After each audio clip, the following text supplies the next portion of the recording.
बिस्मिल्लाहिर्रहमानिर्रहीम अस्सलाम वालेकुम। इस वीडियो को देखने और सुनने वाले तमाम भाई बहनों को अज़र मसूद का सलाम। आप सब खैरियत होंगे, अल्लाह आप सबको खुश व खरम रखे। जैसा कि कल दिन है 11 जून 2023, तो मैं आपके साथ मौजूद हूँ लालू खेत बर्ड मार्केट जाल रेट लेकर। जाल रेट हमारे पास जाल वाले शेयर करते हैं तो हम आपके साथ खोलते हैं, ऐसे कोई जाल रेट फेक जाल रेट आपको नहीं देते। जाल रेट जिनका शेयर कर रहा हूँ वो हमजा भाई है, लालू खेत मार्केट में मौजूद होते हैं और हमजा भाई का कॉन्टैक्ट नंबर वीडियो के आखिर में आपको मिल जाएगा। इसके साथ ही मंडियों की अपडेट जो कराची के इस वक्त बेशतर नॉर्दर्न बाईपास से लेकर मवेशी मंडी 2023, नेवल, माजगोड, मलिर मंडी, भैंस कॉलोनी, इंशाल्लाह आपको तमाम तरह अपडेट चैनल पे मिली है। चैनल को सब्सक्राइब कर ले, शौकीनों का सीज़न है, इंशाल्लाह आपको तमाम अपडेट लम्हा मंडियों की मिलती रहेगी। इसके साथ ही जो बर्डों के रेट इस वक्त डिक्रीज़ हुए हुए, इंशाल्लाह ये हज की फ़राइज़ अदायगी का सिलसिला चल रहा है। जैसे कि आप सबके इल्म है कि आने वाला सीज़न हज का है, तो इसकी वजह से जितने भी माल एक्सपोर्ट थे, एक्सपोर्ट बंद हुए हुए, माल जा नहीं रहे।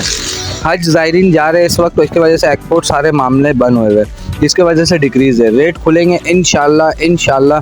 हज जैसे ही बकरीद ख़त्म होगा, हज के फ़्लाइट वापस आएगी, उसके बाद आप लोगों के परिंदों के रेट ऊपर आ जाएंगे।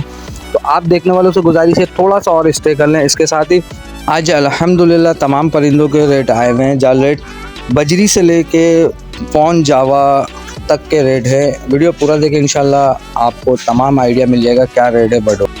जाल रेट आपको शेयर करता हूँ। बजरी पट्ठा 250 रुपये, बजरी बड़ा 350 रुपये, क्रीम कॉकटेल पट्ठा 2500 रुपये, क्रीम कॉकटेल बड़ा 3500 रुपये, ग्रे कॉकटेल पट्ठा 1800 रुपये, ग्रे कॉकटेल बड़ा 2500 रुपये, पल कॉकटेल पट्ठा 2500 रुपये, पल कॉकटेल बड़ा 3500 रुपये, लव बर्ड पट्ठा 1800 रुपये, लव बर्ड बड़ा 3000 रुपये, वाइट जावा 2800 रुपये, वाइट जावा बड़ा 4000 रुपये, फ़ॉन जावा पट्ठा 10,000 रुपये, फ़ॉन जावा बड़ा 14 से 15,000 रुपये, डव 500 रुपये, फिंच 150 रुपये, लोटिनो पट्ठा 1800 रुपये, लोटिनो बड़ा 3000 रुपये, ब्लू पसनाटा पट्ठा 1600 रुपये, ब्लू पसनाटा बड़ा 2200 रुपये, फ़िशर पट्ठा 1000 रुपये, फ़िशर बड़ा 1400 रुपये। इसके साथ ही हमजा भाई का मोबाइल नंबर आप तमाम दोस्त नोट कर लें। हमजा भाई का मोबाइल नंबर है 031021255351। तमाम देखने वाले भाइयों से गुजारिश है कि थोड़ा सा और स्टे कर लें, इंशाल्लाह बर्ड के रोड ऊपर आ जाएंगे जैसा कि जाल वालों ने कहा है। इसके साथ ही अज़र मसूद को दे इजाज़त। इंशाल्लाह नेक्स्ट वीडियो के लिए आपके साथ मुलाकात होगी। नेक्स्ट वीडियो लालू खेत बर्ड मार्केट से। तमाम देखने वालों को बहुत शुक्रिया, जज़ाकल्लाह।